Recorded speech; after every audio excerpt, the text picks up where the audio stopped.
Gary Gabagool here with my boy Sal, and this is the 5th.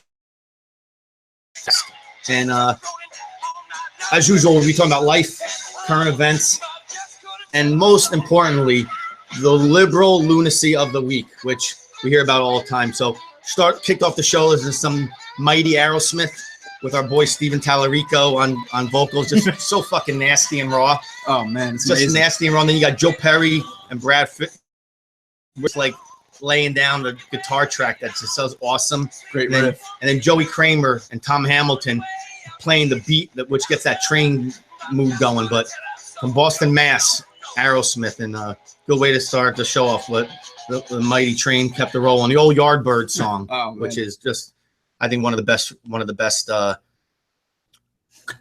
covers of a Hall of Fame band, the Yardbirds, which was just incredible. But with that being said, what's up, Sal? Great classic tune to get us into this podcast. Yeah, absolutely. Yeah. Well, I don't know. It was a kind of a light week. You know, work wasn't too crazy. I found out the end of this month I get off for another Jewish holiday, which is gonna be amazing. The same week as Memorial Day. Oh, that's great. So I have to work a Tuesday that week. That's fantastic. That's amazing. So you got Wednesday through Tuesday off. Yeah. So like, I don't know, like I was saying, a lot of might do our podcast from the shore. I mean, we could do that. It'd be awesome. Yeah, right from the beach. Yeah, exactly. Oh man, we just gotta get the sound right. It'd be sweet.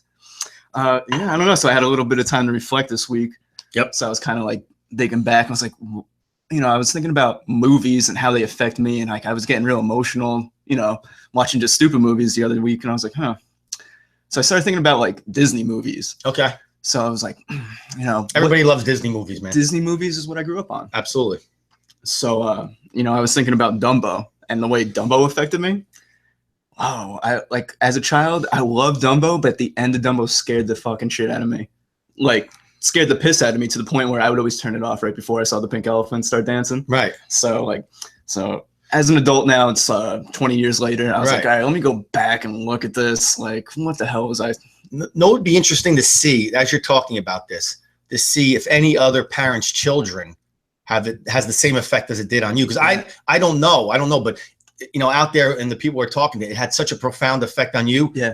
And now I wonder, like, if a parent today, because I guess Dumbo's still relevant, and they're still showing. So I wonder they're remaking it. Right, exactly. So when they remake it, I wonder how it affected you so much, and you're going to tell us more about and elaborate. Yeah. I wonder if anyone out there has the same experience, because I've never heard of this, so I'm kind of intrigued. But I'm very curious to find out too. So I was watching, and I was like, what is the point? I watched the entire movie. It's only an hour. So I was like, oh, wow, this movie was so short. I couldn't believe it's like from the 1920s, 30s, whenever it was made. But I'm looking at it, and there's a part at the end right before Dumbo starts hallucinating, before he sees the pink elephants. He starts hallucinating because the guy he was with kicks over a bottle of champagne, and it ends up into his drinking pail. Okay. And his water. So him and the mouse end up drinking the water because they're thirsty, and they end up just getting all bubbly drunk. And like they go into that crazy dream sequence. And I was like, holy shit. Holy shit. I was like, that was the reason I was so scared as a kid, being like 3, 4, because my mom would always be drinking and always be drunk around me. So I would just be thinking, holy shit. Like, it was the chaos of seeing that, and then the chaos of like actually living my life afterwards. Of like, I didn't realize how much it was so true. Like when you're a little kid, you're like, oh yeah, kind of, you don't realize how things relate to you and like subliminally. So when I saw that, I was like, holy shit, it explains so much about me. Like, I was like, oh, that's why I got scared. It was because now I realize how scared I was around my mom when she was drinking. Of course. I think any little kid at that age wants to be, you know, no matter who you are or where you are in the world, they want to be felt, you know, have a feeling of being safe, secure, you know, their surroundings in control. And if that shit's haywire, and unfortunately, I think a lot of kids today go through this, and obviously you did too. And it's interesting that you kind of parlay the movie, especially a movie like Dumbo, which is supposed to be a feel-good movie and something kids go see and are like, you know, come out and like, oh, Dumbo was great. But it's amazing to me that, you know, all these years later, 20 some odd years later, that you literally tie those chain of events into that. It was just so random. I was just thinking about it. I was like, wow. And then thank God I had other people in my life to show me that drinking wasn't the answer. Like Aunt Jeannie. Exactly. Aunt Jeannie would never drank around me, never showed me any of that nonsense. Exactly. Or my grandpa or my grandma never did that. Yeah. So like, I like knew that this wasn't the answer. This wasn't the road to go down. This is just this one person's, it could have been their cross to bear. Their crutch. Yeah, exactly. So it is what it is, but I thought that was interesting. Holy fuck. Now I have to go back and watch The Little Mermaid. So like, because that one scared the shit out of me too. But I'm not ready to face those demons yet. It's funny because I got to say, and I'm probably one of the few people that I never watched Disney movies. Yeah. I'm big Bugs Bunny, like old school. They're fucking Bugs dark. Bunny. Oh yeah. It was like Mel Blanc was a crazy fuck. I know, old school Bugs Bunny. And then I was heavily into Little Rascals, which of course they called racist, and Bill Cosby or Michael Jackson. I think Bill Cosby bought all the rights to them so they wouldn't show me. But that was what things I was into. But I'm gonna have to look at that. And actually, when they make a remake of it, I'm gonna have to watch it. Do live versions. Well, yeah, I'm gonna have to do it in a different point of view now because what you explained and how it had a negative impact on you. It was nuts. And here it is. All this time later, it triggered something in your head. It clicked in my mind, and I told my boss about it. He was like, "Man," he was like, "What the hell are you thinking about?" I was like, "I don't know, man." I was like, "I just thought about it." He was hoping about my mom. He was hoping like you didn't do acid or nothing. No, before of course not. No, just kidding. Not before work. No. You're like all fucked up looking at Dumbo, but no, that's not. But that's an interesting. Yeah, it was pretty interesting this week. I was like, I found a little bit more about myself. It's cool. A little bit of self-realization. I think it's cool when you take. You live life in perspective and you take a step back and you don't look at it from, like we always talk about this in our show. We always don't look at it from your point of view or my point of view. We try to look at it from a global point of view. And when I'm global, I don't mean the world. I mean a different point of view. Yeah. And I always try to look at it from other people's a more human point of view. Exactly. And even like, listen, even when I fuck up, which obviously we all do when I fuck up, I like to see and analyze how I fucked up. And if I fucked up, if I did it to someone, I have to apologize. And I don't look at it as a big deal. Like I don't call it like tuck tail between my legs or, I'm not one of these stubborn guys that's going like, I can't apologize. If I'm wrong, I'll do it. Conversely, if I feel like I'm right, I'm not just going to apologize just to, not to settle something. Yeah. Not to settle something. But that's a lot of things today, but yeah, man, we were listening to, actually me and Grandma were listening to a Guy Ritchie podcast on the way over here. Yeah. And he was talking about owning who you are. That's a good, and like you just own who you are, and then whoever is going to be like-minded is going to be with you, and whoever's not is right, kick them out. Yeah, exactly. And it's funny because what we talk about here on the Red Podcast, I know a lot of people don't agree with us, and that's fun. Well, I think a lot do, but I also think a lot don't. And I couldn't give you a percentage; it doesn't matter. Yeah, it doesn't. But the one thing that you and I are willing to do is listen to these people and get an idea. But a couple funny things happened to me, and obviously everybody on Facebook knows that I'm at a coffee shop every week. I do a lot of work there. After I'm done, I start early in the morning, and a lot of times I have to go back after my day is done in the OR or whatever. I go to this place, I do my admin, I do my price quotes, whatever. But I'm finding a brand new type of thing happening where it would be like Sal and I talking at a coffee shop. There's a couple guys I know there. There are a couple older conservative guys. One guy's from Brooklyn and good guy, Tommy. Then there's a couple other guys, my buddy Danny, and we're just sitting there talking. And a lot of times what these guys like to do is they like to kind of gauge my opinion on something that's going on in politics usually or in the world today. So we start talking, and we're talking like you and I are. And there's a phenomenon going on where if there happens to be a liberal sitting a couple seats away, they feel the need to interject their thoughts into our conversation. And it's so fucked up because I would never just start talking to somebody who's having a private conversation with a friend. I just wouldn't do it. You're not being like obtruse or anything. You're just having a conversation. Yeah, we're just having a conversation. Yeah, I'm not like, I don't turn to them and ask them a question. Right. I don't do that. And we're not talking super loud either. We're talking kind of like, normal conversation. Yeah. And it's funny because sometimes what I find happens is if they're wearing their headphones, everything's cool. But the minute like their phone call ends or, they're not listening to some music on their PC or whatever, they take their headphones off, automatically it's like, whew, they just, and they're liberals. And just this week, it happened to me like 3 times. Someone asked me about healthcare. My buddy Tommy asked me about healthcare. Some other guy came in asking about gun control. And then another person came in welfare. And it just happened to be that all 3 different occasions, there was 3 different, and it also just happened to be they were women, which makes it oddly peculiar. Yeah, that is peculiar. So one time, the first time it was 1 woman. The second time it was 2 women. They weren't together. They actually were not together. And they were like attacking me. And then the third time there was a woman. But it's funny because to see the way people This is all think, this week? This week. Yeah, I was there almost every day. But to see the way people think and the way they react. Like I was cool. Like they were saying stuff to me that was ridiculous. Like I'll give you an example. One of the girls said that the economy is not important. The only thing important is the environment. And no matter how much the economy does well or poorly, if the environment is not being taken care of, all that, it's a moot point. And I said to her, but meanwhile, I noticed, she drove up, she doesn't work. Her Prius. Right. Well, her big carbon footprint, but her husband, is a wealthy guy. And I'm not trying to say, but it's kind of funny when someone has these very staunch opinions of the environment, but they're driving around in a big, huge Range Rover that gets 8 miles to the gallon. And I don't care about that. But the funny part is that you're going to sit here and lecture me on the environment. The thing about that is, too, people, they value just the dumbest shit when they have everything. Right. They have everything. They have no need to worry about anything. Exactly. So it's like, all right, what am I going to worry about now? What's everybody going against the grain about? So this is what I have here. I was like, you have to lose some stuff before you can realize the value in things. Our whole life, and you have everything given to you, like we always talk about, like you're not going to be the same caliber of person that someone had to really work for it. Struggle. Yeah, and struggle. And that's why I think that a lot of these protesters, and I always say this, are these lily white suburbanites, because they go to expensive colleges, their parents are wealthy, they don't work.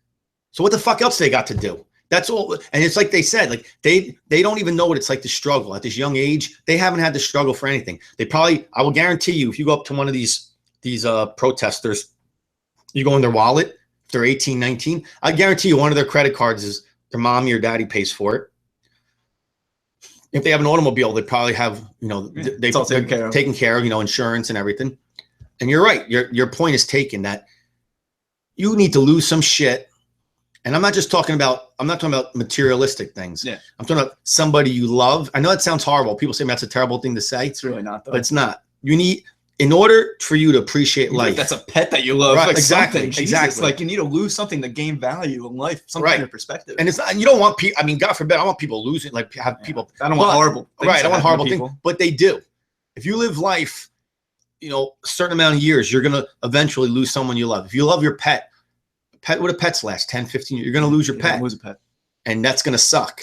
Or, conversely, you're going to lose a parent or a sibling or whatever. And like we all have. And you don't realize how life is played out on a fucking string. Like I always say, here today, gone tomorrow. People don't get that. And these fucking people who hasn't happened to yet, you'll be shocked how fucked up you get and how quickly it changed you. And I'm talking about someone you truly love. Now you want to hear something crazy then? I didn't even expect to talk about this.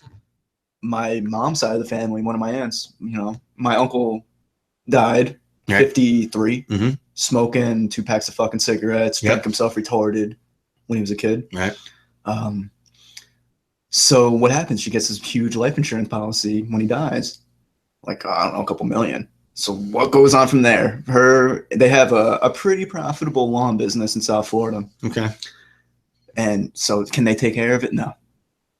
They didn't want to. They were too lazy to take care of it. My cousin, too busy doing drugs. Right. What kind of drugs? Crack. Right. Heroin gets into. And this all stems from cocaine and drinking alcohol. Right. And this is what it parlayed from drinking and snorting coke. It went from crack and heroin shooting into his leg. And he could have fucking had a huge profitable business. And because he couldn't stop doing drugs. And now they had all this fucking money to buy everything. She was no better herself. She was doing all kinds of pain pills, and she ended up marrying off into somebody. And I don't know if she got married to the guy or what, but anyway, the guy was Uncle Tommy's friend, who's also a big junkie. Right. So that's neither here nor there. The point is, they got this huge fucking settlement with all this fucking money. Pissed it away. Pissed it gone. Yeah. These are the fucking people that get this money. Right. I don't know how I got to that. No, I know it goes back to your point, though. It goes back like, you just can't listen, I always say, You just can't give people shit. Can't give you it. give people shit, it's gonna be fucked up. Can't. So I mean, now look at them now. No money. Right. She's fucking God knows where, doing all kinds of pain pills. My cousin's in a wheelchair. Should have died, but he didn't. Right. Somehow they'd revived them. It's fucking insanity. This is what happens when you give people fucking something for free. That's ultimately, yeah. It's funny because talking about giving things away for free. I was having a debate with a kid on Facebook today. So was your Aunt G, my wife, a whole bunch of other people. Shout out to Paul Casal out there. He started the thread. But this fucking millennial is trying to tell me and us that people free in America. Think about this. People in America, and that the working person is not taxed too much. So that's insane. That's exactly insane thinking. Think the wheels fell off real quick on the thread because Paul called him a fucking asshole, motherfucker. I think he said something to, excuse my language here, but I think he said his mother should have swallowed the sperm, so he was never born, which is. So the kid, of course, was insulted, obviously, and I didn't resort to name calling, but I gave a story of, and this is a true story where, I think my job circumvents HIPAA. I'm allowed to talk to the patient about their personal history, their financial history. I'm allowed to, as long as I was invited by the doctor, by the nurse, by the family member, and that always happens 99% of the time. I just can't walk in and say, "Hey, Joe, I'm Gary." You can't do that, but usually the doctor, the nurse says, "I need you to talk to this person," or the family member says, "I need you to talk." So I'm able to walk in, kind of like a vampire. I got to be invited into their room. I can walk in. Yeah, exactly. With that being said, I meet this gentleman. Now, first impression's everything.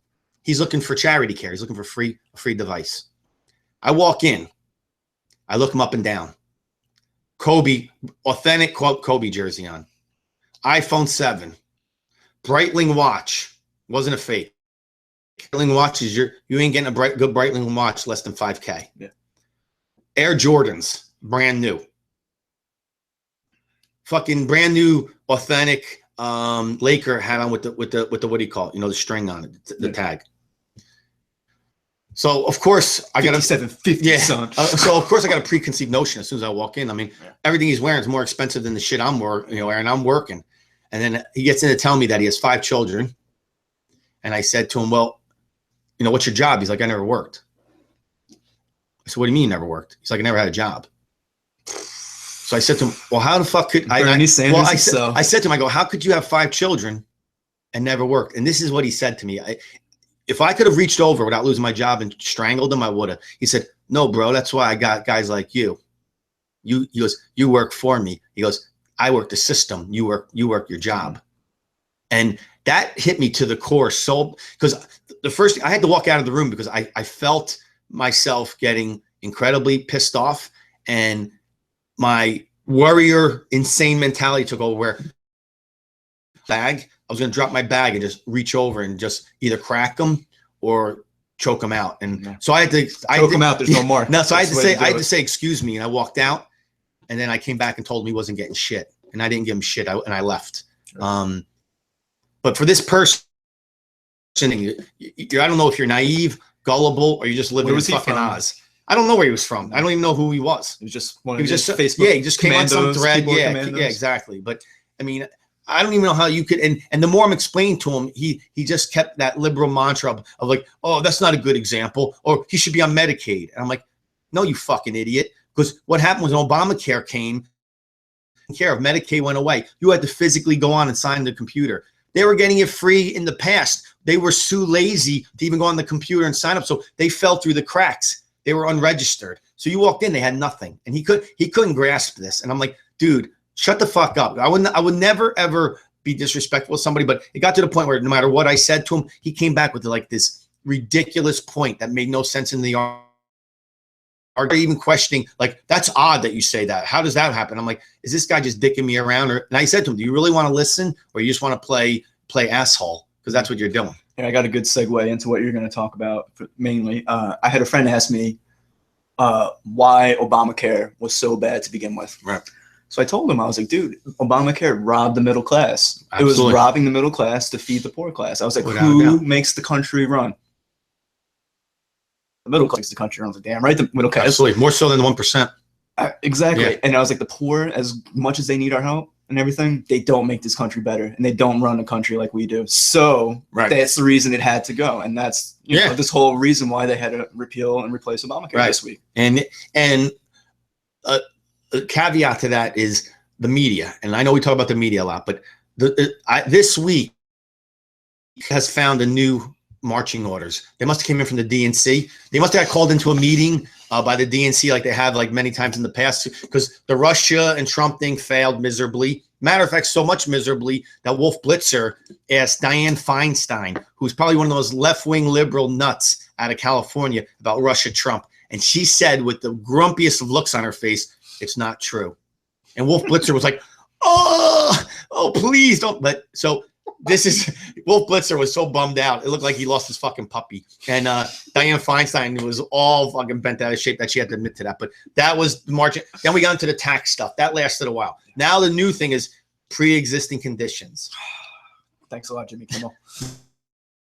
So all you liberals out there who are emailing me, or all you jerk-offs like Colbert, Jimmy Kimmel, New York Times, they're fucking covered. And, you know, people are getting tired. People are getting so fucking fed up of the media just spinning their own little agendas and lies. And that's why ours and what people say that they do, like in the Deplorable website, which is your Aunt G's and my wife's website that she made up with Maria Gioino. That's why it's so important. That's why it's so important to get our ideas out there, because we're trying to turn on the Titanic. It's a fucking massive ship. You're fighting 6 people who own all the content in the world. So now you need to make your own just to get your voice heard, just to make sure people have a voice. Exactly. And what's scary now, and it's a perfect segue, is I just read something today, which is kind of frightening to me. And I always thought Fox News, and like I told you, we've talked about, I don't ever go to the news to get my information. Unfortunately, I don't know what percent, I would say 80% do. Yeah. Well, maybe 75, a lot do. A lot do. A lot do.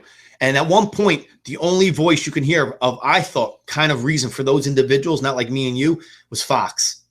I just thought that, and people are going to say, oh, the Fox is fucked. Guys who are way right, like Sean Hannity, I think but he's just counteracting the 100 people that are far left that are on the news every day. So you have one guy for 1 hour a day against many networks with every single person every day. So I didn't get too annoyed with that. But Sean Hannity is not a dumb guy.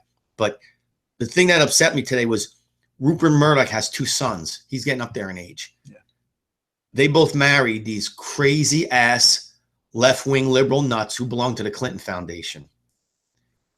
Both of these guys, I'm told in this article I read, both of Rupert Murdoch's sons are incredibly embarrassed to be in the social circles and say they are the heir to Fox News currently. They just hired this lady for, I'm not sure what show she's going to go on, but she is a left-wing nut along the lines of like Rachel Maddow, and Fox hired her. Now, it'll be interesting. The only way that will survive in my mind for a Fox audience is if you remember back in the day, there used to be Sean Hannity with this guy, Alan Combs, who died. It used to be Hannity and Combs. Mm-hmm. Combs was a left-wing nut. Hannity was a right-wing nut. And it kind of made for a good show because they would, bang heads. And as long as you have 2 different perspectives, I'm cool with it. Yeah. If they don't do that with this lady, it's going to be miserable. Fucking. So hopefully we got Rupert Murdoch. He's got, vampire blood in it probably. Yeah. They can fucking pay for anything. I think he's. Get the blood and I put it in my body. I think he's a pussy, if you ask me. He's letting his sons run and his wives run all over them.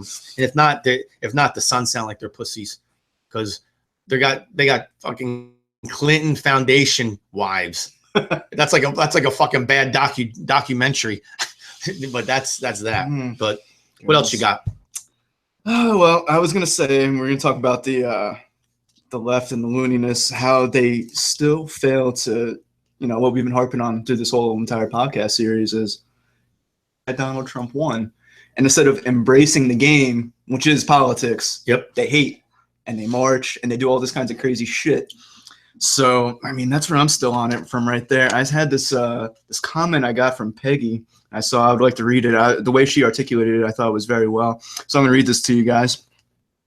She's talking about left liberals. She said, the Democrats have proven to be the true parties of violence, chaos, destruction, and hate.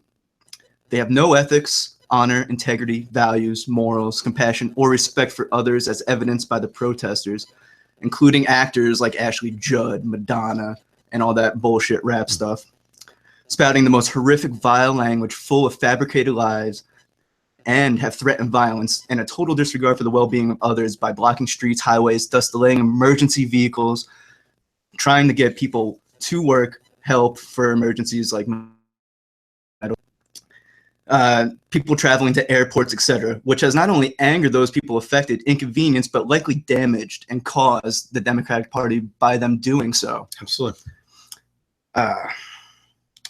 Likely these Democrats are busting or paid without even knowing the facts about why they're even protesting against the fake news outlets, outlet lies, and half-truths to purposely damage the president and stoke flames of dissent. Lies that are repeatedly forced to retract, which they do not. And she just goes on to basically say they're just outright liars and all they do is say half-truths. Well, I don't even say they say half-truths. They say full lies. Right. But Peggy articulated it so well, I had to read that to you guys. And it's absolutely true. Everything she said was right on the money. We talk about this ad nauseum. Yeah. Listen, these guys didn't invent this shit. No. The guys in 2017 didn't invent this shit. I've been reading about this shit forever. If you go back to Karl Marx and the Communist Manifesto, if you go back to Saul Alinsky and the Rules for Radicals, this is the playbook of what these guys are. You don't think these guys were bright enough to be creative or innovative and come up with this shit on their own?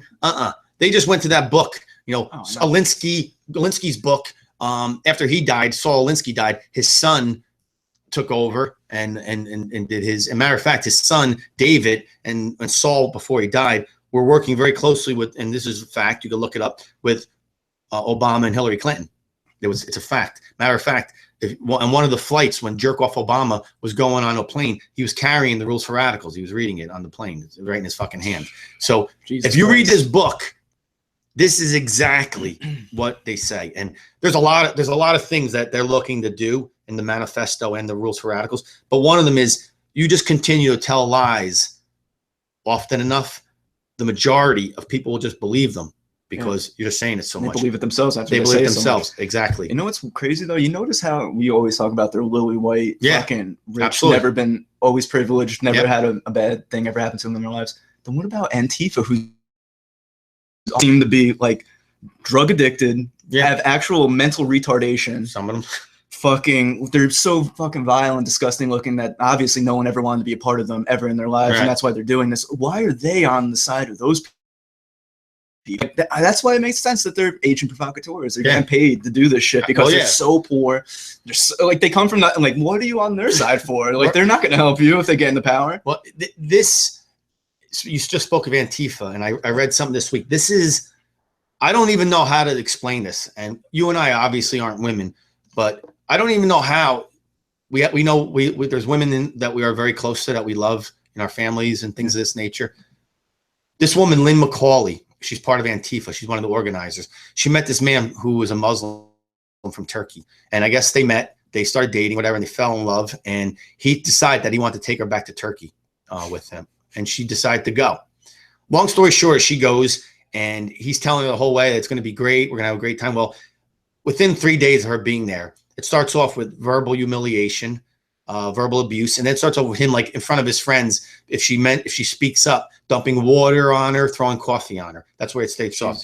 Then it transitions into her getting beaten if she asks a question when she's not addressed. Then it goes into being gang raped by him and his friends. So think about this: American woman. She probably had to be from California, I would think, most likely. And she believe it or not, I saw a picture of her. She was semi-attractive. She wasn't, she was a semi-attractive woman, blonde, semi-attractive. But this is what she goes on. Now, then she came out against, or she was going for women's rights in Turkey because these women are treated so poorly. She was jailed just for coming out for them. She was thrown in jail. Okay. And finally she was released after a few months and then came back to America. But here's the liberal lunacy that we discussed. All this happened to her, self-inflicted, I might add. She turns around and says, radical Muslims aren't bad. And I still support them.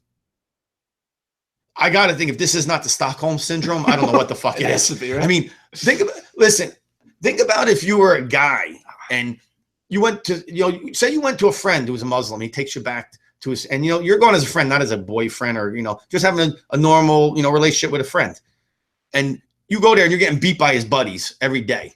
And they're calling you, white bastard. You gonna go back there? Yeah, if the only way I'm going back there is to fucking torch the whole place and kick everybody's ass. I ain't going back to put my arm around fucking Muhammad. It ain't fucking happening. And so this just tells you how brainwashed. And it's funny because I thought this was maybe, once I heard this, I thought this was maybe an I saw on New Year's Eve in Germany, in one of the big German cities, a woman was gang raped by a bunch of Muslims. When the police came, they asked her. She said it was a German man.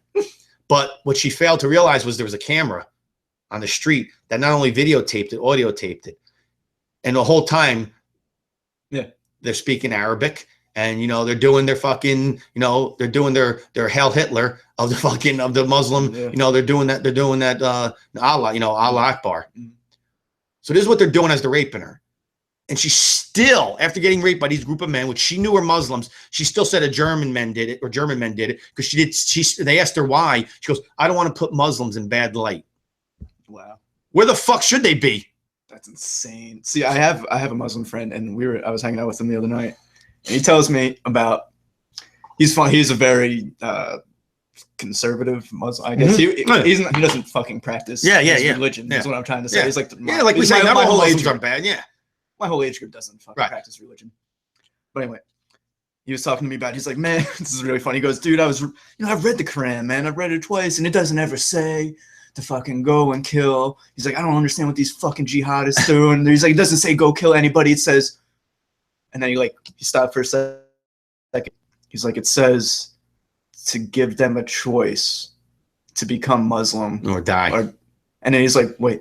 He's like, man, that's fucked. He's like, man. He's like, I'm so fucked. He's like, that's so fucked up. He's like, I can't fucking believe. Yeah. Like he, had a revelation himself. He was like, God damn. Yeah. He's like, what? He's like, I don't fucking believe these goddamn people. Well, but then he's like, well, now it's not even that they give you a choice. Now they just fucking kill you. Right. That's it's funny because I read the Quran twice because I want to know what I was talking about. And I'll hear this sometimes from people. Oh, the Bible's violent. Listen.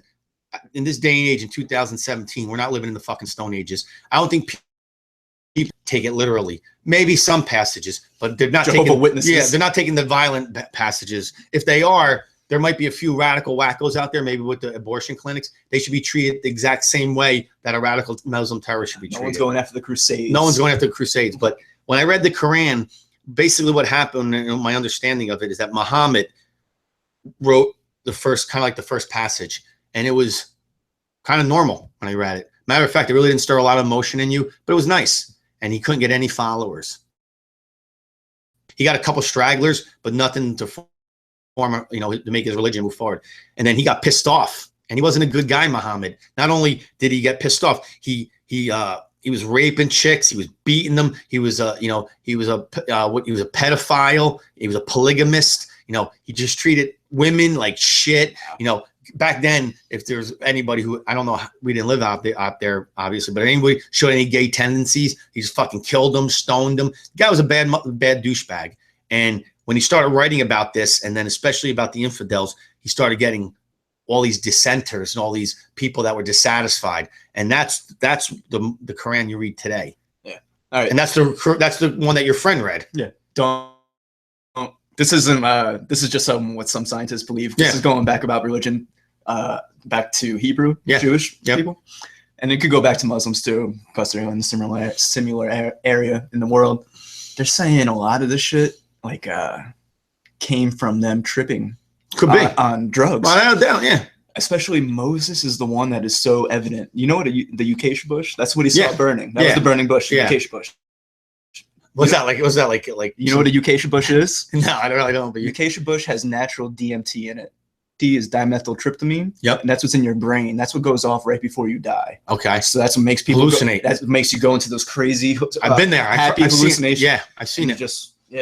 They see things. They see their family. They see. You see wildness. Yes. But you're totally happy. You don't feel no pain. Yep. And you go. Absolutely. Anyway, that makes sense. It's naturally it's a high amount in acacia bush, which was rampant among that time in that area, and they would burn it. So the burning bush, sitting there, breathing in all that DMT, he was tripping his balls off, talking to fucking Star Lords. Like, I don't have a doubt on that. The same thing could have been along the lines for Muslim too. The one thing about Muhammad though, he like, if you take Moses, you're right. That could have happened. That's a good theory. Could have been happened. Who the fuck knows? But with this guy lived it. Violence. He lived it. He was not brave. I mean, he might have been taking some type of, some type of hallucination, but he was just writing what he believed in and he was doing. So he was raping chicks. He was having sex with children. So, and this is what he says. And this is what goes on today. Yeah. So it's something that's not removed from the first chapter. Like, they need a revision. They need a fucking revision to their book. It's funny because G and I go to this specific gas station on the corner here a lot, and the man's a Sikh. They're great. And I used to have a great friend who was a Sikh. And I don't know if people know this. And sometimes I think that there's a big misconception that Sikhs are just another, I guess, branch off of Muslims. And that could not be further of the truth. And I know in America, there's been some things where Sikhs were attacked after 9/11, which is disgusting, because now you're showing your ignorance. Because let me tell you something. For you people that don't know this, Sikhs are the warring nation of India. They're the warriors of India. Not everybody in India is like this, but the Sikhs are the elite population of India. And they just happen to be a lot of very big men, and very well skilled in fighting and killing and training militarily. And they've been fighting Muslims for thousands of, way before we were even on this earth. Back in the desert, they've been fighting. They've been on the border of Pakistan and India, fighting for that fucking plot of land. Fighting for who's crossing whose border. And in every case, Muslims have outmanned, outnumbered, outweaponed the Sikhs. Every single time, the Sikhs have claimed victory, and they haven't lost their land. India is still, flourishing. Still very primarily, they believe what they believe. If you listen, India doesn't have too many, terroristic attacks compared to the rest of the world. No one really fucks with them. Yeah, they're pretty tough. So his big thing was, he said to me, his family are all in the military over there. And this past weekend, on the borderline of India and Pakistan, there was a Sikh militia there, and the Pakistanis came. They saw they outnumbered them, like there was 4 or 5 to like 25, and they killed them all. So he said that morning he spoke to his brother, and we talk a lot about this. And his brother said to him, "No worries." His name's Mandeep. He goes, "No worries, Deep. We're gonna go fuck them up tonight." And so you see how these people live. It still goes on, and they believe an eye for an eye. They also believe that you treat your woman. Your woman is the focus of your world. So wives, mothers, that type of thing. They're complete opposite of Muslims. And when you see people on the street wearing those headbands with the beards, they are not Muslims. They are Sikhs, good people. But just interesting, because these people don't take shit. And you guys see how angry he was. He's working at a gas station right here in West Caldwell. He's pissed. And he goes, "I just got off the phone with my 2 cousins. And he goes, they're going in the night to go fuck up the Pakistanis." That's how people live in this world. It's the wild times. It's wild there. It's wild. Fucking barbaric over Exactly. There. Exactly. So these guys, I just say, sometimes we got to put our feet in other people's shoes. Yeah. Here's this guy pumping gas in a Shell station on Bloomfield Avenue, Passaic in West. Phone, when I pull up to fill up my tank, and I'm friends with them, G goes there all the time, and he's talking about, he just got off the phone, and these guys are going to fucking kill some people that murdered their friends in the unit. That's life today in 2017. Yeah, don't you? I wish you could do that here. I know. That's amazing. Without repercussions. Just fucking go and do it sometimes. Because there's so many assholes in this world like this. I guess because there's so many more people over there that they can't police everybody. They can't figure out everybody. I mean, you got all these fucking mountains these guys are crawling in out of. There's billions of them over there. There's billions. There's billions of them. So what else you got? What other topics you got? I just had a fun one at the end. Let's go. The fun. Oh man, I don't know if you saw about Joe's Crab Shack bankrupt this. They are. This week. So much for their liberal no tipping policy going down. Well, I went down the shitter. Well, it's funny because Joe's Crab Shack has a special place in my heart. Yeah. Because I could not believe it. And I know people didn't believe me. People did not believe me when I told them this. But not to pat myself on the back, they called or went to the website and they said, yes, Joe's Crab Shack accepts EBT cards, which pissed me the fuck off because me and my buddy Scott were paying for our fucking meals and they're expensive.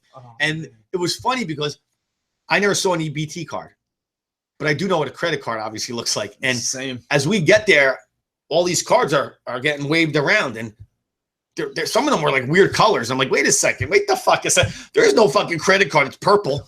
There's no, there's no, I don't even think if these fuckers customize it, but they might have I don't even know what the indication of a color means. Maybe it means time of the month. I don't know what it means, but they all were different colors. So I said to the waitress, can I ask you a question? I said, what are those cards they're paying with? I said, I see everybody here paying with. I go, people, I know what an American Express looks like. I know what a Visa looks like. I know what a MasterCard looks like. I know what a Discovery card. What? She goes, oh, that's their EBT cards. I go, what the fuck? I go, wait a second. These are welfare cards, food stamps. Mm-hmm. Yes. Eating crabs. And it's damn good over there. Eating crabs and the drinks were expensive. Getting beers and shit. Way more. They were getting these fucking hurricanes. These big hurricanes. I mean, Scott and I had one drink each. We both had a crab bowl. That was it. Our bill was $105. There was families of 6 there. EBT card. I mean, what's their bill? $600? Fuck, who knows? $300, $400? It's a lot of fucking money. God, that's crazy. So good for you. Joe's Crab Shack going out of business. 95% stock fell in the tank. So good luck. Maybe the government stopped the acceptance of the EBT card. Well, I think that's what it is. Yeah. I think it all combines with that. And they're like, you can't tip the fucking waiter. Right. Excuse me, I had a burp. But that was like when I saw that policy come in, I was like, that's going to just be a downfall, a huge downfall. And look what happened. Your business is bankrupt. And it's going, and then I guess the only other thing I really want to mention is I want to get your opinion on is just the craziness. And I don't watch a lot of TV. Any TV I watch on a Fire Stick or I watch a series, but I get this information. But this late night TV shit, you mentioned Jimmy Kimmel earlier in your conversation, Stephen Colbert, who I fucking hate. I would like to take his glasses, that Weasley little dickhead, and fucking jab him into his neck. He is just a pomp, and they're all like this now. They're all these pompous little pricks. Yeah. And like you said earlier, it's their way of just being lemmings. That's actually shout out to Theo Vaughn. That was his words to me. Thanks for hitting me up on this week. People in Hollywood, they only are comfortable if you're in their little inner circle. They can't handle anybody with opinion or an action that opposes theirs, which it's funny because even like the stuff at the coffee shop, I welcome those opinions, even though it's annoying sometimes. I'm having a private conversation. Once it starts, I don't tell them, get the fuck out of here. I drill down, like I ask them their opinion. And now I will say I'm not rude, and I may come across as rude sometimes, but I will say to someone, listen, if you're going to rudely interrupt my conversation, at least do your homework. Come in here with some information. Just don't come in here balls to the wall with your emotions and feelings and don't know what you're talking about. I'll address Colbert and douchebag Kimmel in a second, but why do you think people are doing that to you? Because they're trying to get into like a verbal altercation? Do you think they're trying to do they think that you're going to tell them to go fuck themselves and it's going to be something that they can make into like a story? Well, maybe. I think women, and this, I don't mean to be sexist, but it's going to come out that way, so I apologize. I think women, and they're all white women, but I think they're seriously looking they think they can right or wrong because that's not what they believe in.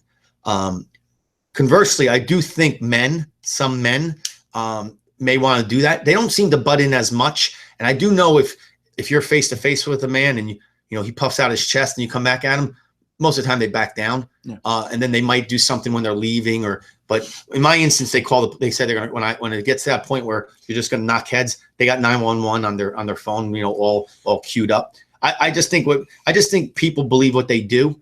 And I think some of them don't really give a fuck that they're interrupting you because their opinion is right to them. See, I don't know. It's that whole, I guess, I don't want to call it cop collar mentality. Like it's that whole. Aren't they against them? I'm the fuck. Yeah. Why are they? But that's always my biggest question. Well, since I'm right, I'm better than you. And it's just like, no, how you're not fucking right, and it's just like you're not fucking better than me. But like that's the thought process. Fucking relevant. Like I don't ever look. I could see a homeless person, and I don't say I'm better than him or her. But that's the whole mentality. Right. Even confronting somebody's conversation that you're not even a part of. Like, well, excuse me, sir.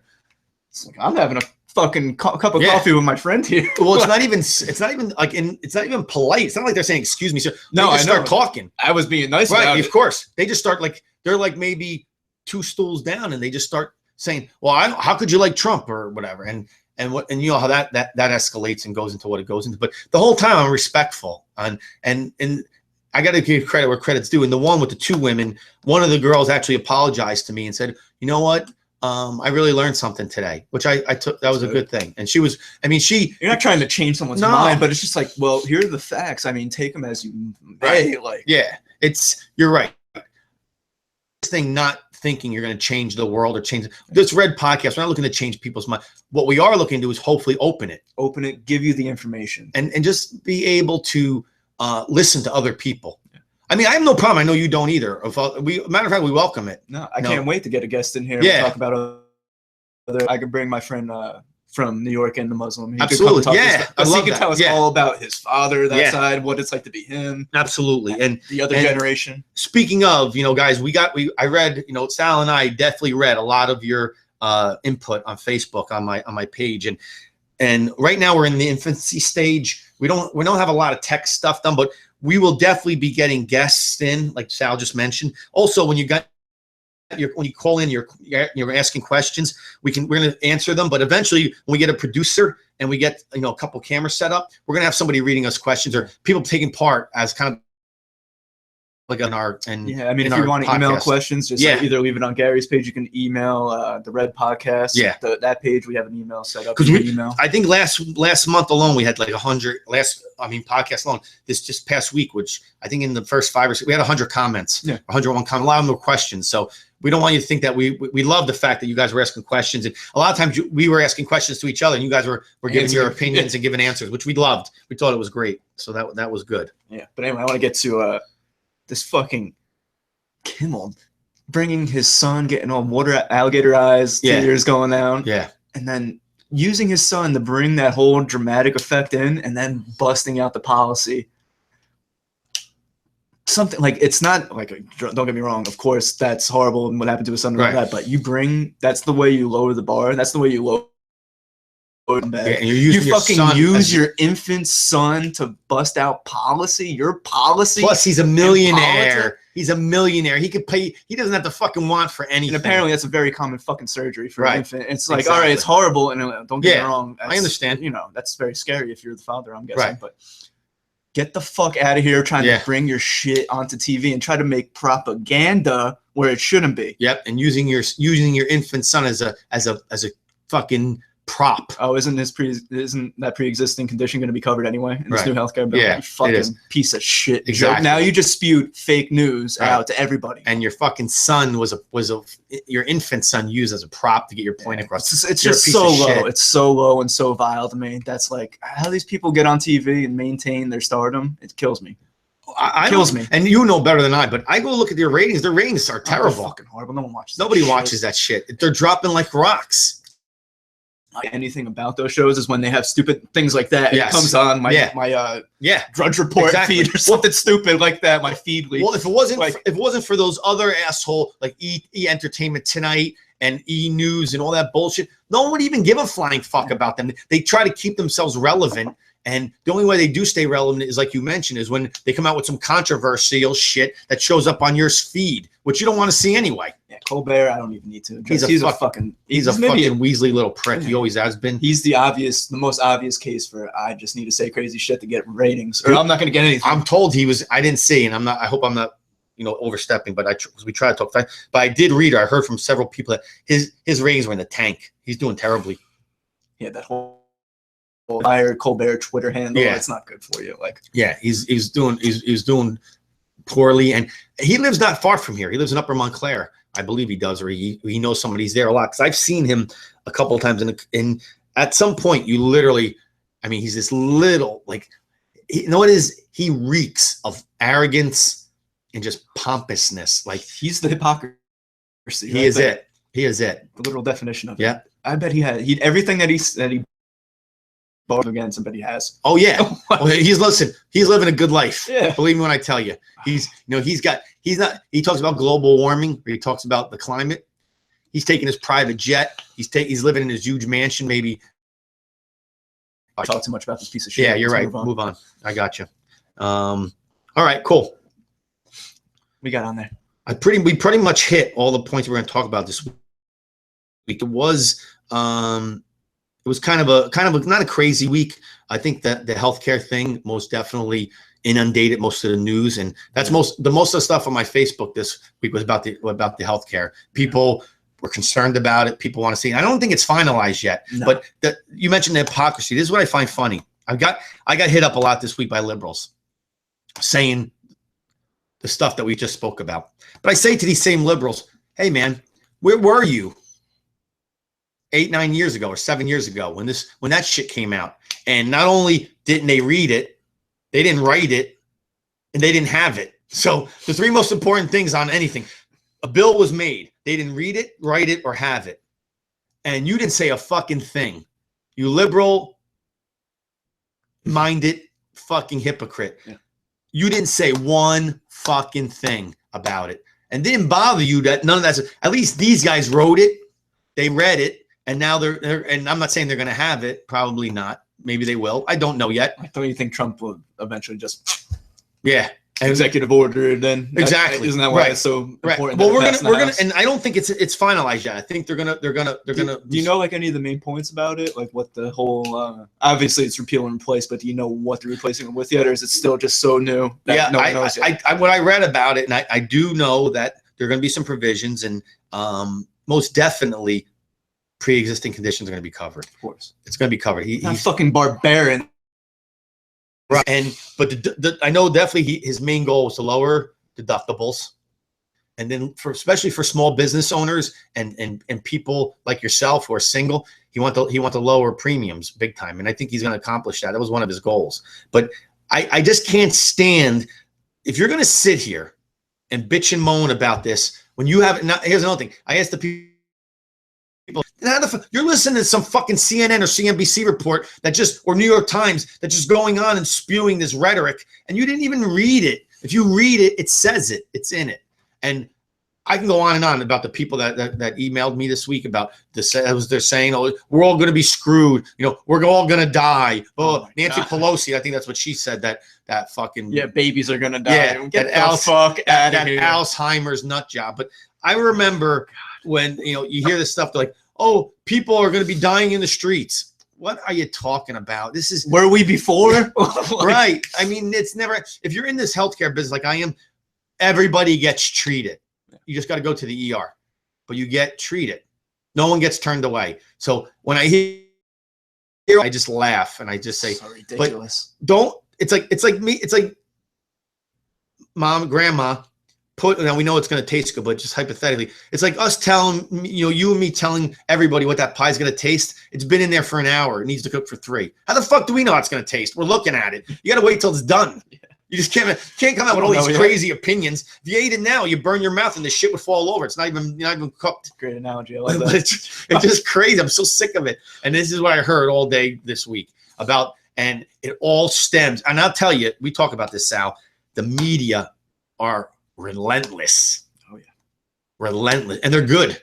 As much as I hate them, because they have the fucking technology and the studio power to do it. They have all the money. But it amazes me how I guess people are so afraid of losing their jobs. They just march that liberal line that they're told. Nobody bucks the system. No one. Nobody. Even the people like Diane Sawyer, who's been on for 30 years. They all just do what they're told. They're not losing their spot. No, they do what they're told. They have that cushy job, all that money. They don't have to do like their job. That's not work. Nope. You speak. That's it. Yeah, well, not even that. They get their ass kissed. Yeah, that's all it is. Well, you think about it.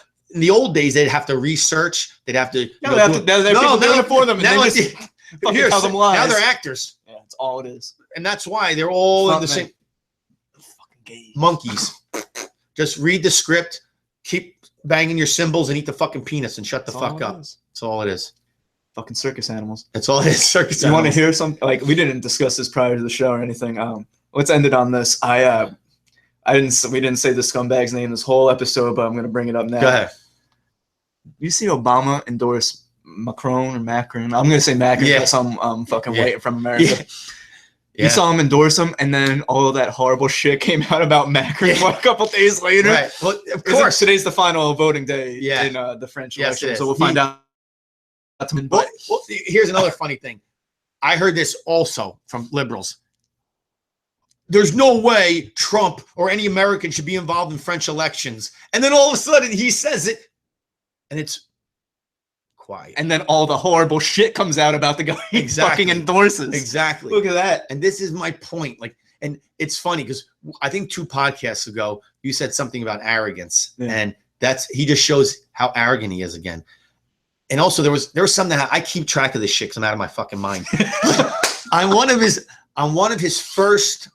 Back in 9 years ago, one of his first speeches to the nation, he went on to say how solar power, that we are the world leaders in solar power. I remember and that.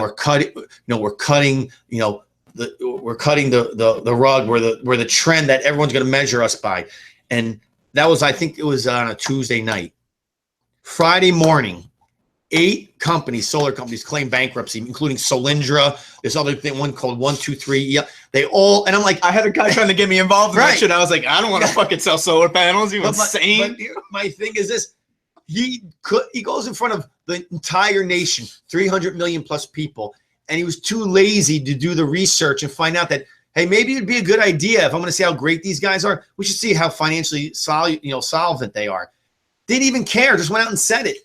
And not one journalist asked him, because I know me. If I was there on a Friday night, I would say, President Obama, I understand something. You just said these 8 were they're all bankrupt. Don't work? Does no one on your staff do research? Do you even give a shit that you want to be at least honest or have some type of ability to tell the truth? That's the do as I say, not as I do. He just said it. And because I trust me, I think solar is the future. I think we should be doing a huge push towards solar and all that, but they don't seem to fucking get it and fund it the right way. And all they want to do is lie about it and get it pushed through other ways to get it funded for their stupid bullshit pork and barrel reasons. Well, I kind of use. That's all they do with it. I use, and believe it or not, one of the women at the coffee shop. This was one on the environment. This is one of the things she brought up, and I had to nail her. I'm sorry. I had to make her look stupid. But she said to me, Germany has had such great impact with solar. And I said to her, I don't know her name, but I said to her, I'm really sorry, but you're completely wrong. You're false. I said, matter of fact, I said, Germany did make solar one of their biggest resources to spend their money on. And they spent $2 billion on it. And they get 1.2% of their total energy from solar because it just is not sustainable to run huge factories, huge, it's not there. It's not there yet. Same day the battery technology is exactly the same day, same week. I believe Denmark, and they want to run their. And I don't know the size of Denmark versus Germany. I think it's smaller, but probably smaller. But they spent like 320 million. And they get like 98.8% of their energy from nuclear. And they're self-sufficient. And it runs unbelievable. And I didn't realize how great nuclear is as long as you don't have a spill or, you contain it. But you have a nuclear submarine, it runs on for 48 years without ever having to come back to base. All nuclear is, for people that don't understand what nuclear technology, nuclear power is, all it is a huge steam engine supplied by this super hot atom that they split. Right. So they split an atom, and what they do is constantly pour water on it because it's so searingly hot. And what it does is it creates steam and creates a steam turbine. Right. And that's how the energy keeps going and going. And it goes forever. That's why it's so good. Right. All you have to do is split an atom, but the problem is you can't turn it off once you started it. Exactly. Yeah. And so it was funny because these are the things we talked about. But I think this is where, you have to be educated. Yeah. About if I don't know what I'm talking about, I ask. Or you do multiple searches to figure it out. And I try, I tell people, and people don't believe me because the liberals also say you get all your information from Fox News. I do not. I do not get my information from Fox News. As a matter of fact, I don't get it from any news. But what I find to be very useful is I actually go to C-SPAN, congressional hearings. That's where the shit is real because they read it right off the bill, right off the policy. They can't lie. You see who's a scumbag, who's not, pleads the fifth. Who you know is a liar. Lois Lerner, when she was with the IRS, I watched her plead the fifth. The lady, what's her name, who met the DOJ with, what do you call it, with Bill Clinton on the plane. Oh yeah, that was what Comey was talking about this week. She did it. Yeah. Susan Rice, who we missed last week, we forgot her name. She pleaded the fifth on all her shit. All these clowns in the Obama administration pleaded the fifth. Eric Holder pleaded the fifth on the Fast and Furious. These are the things that, to me, if you're a guilty person, you plead the fucking fifth. Or else you just talk. If you ain't got nothing to hide, right. Just say now, it. I know sometimes people plead the fifth because they don't want to incriminate a friend or a coworker. That's not here. Yeah. They plead the fifth because they're fucking guilty, and they probably didn't want to incriminate Hillary Clinton, or they might get whacked. But yeah, that's what they're doing. Jacked. But what do you think? I think it was a great show, man. I'm loving this. Always. So it was a good one, and we'll see everybody next Sunday. My boy Sal, everybody, Gary Gabagool out. Peace. Everyone have a great week. Email, we'll see you next comment. Sunday. Email, comment. You got. Thank you, guys. Love yous. Peace.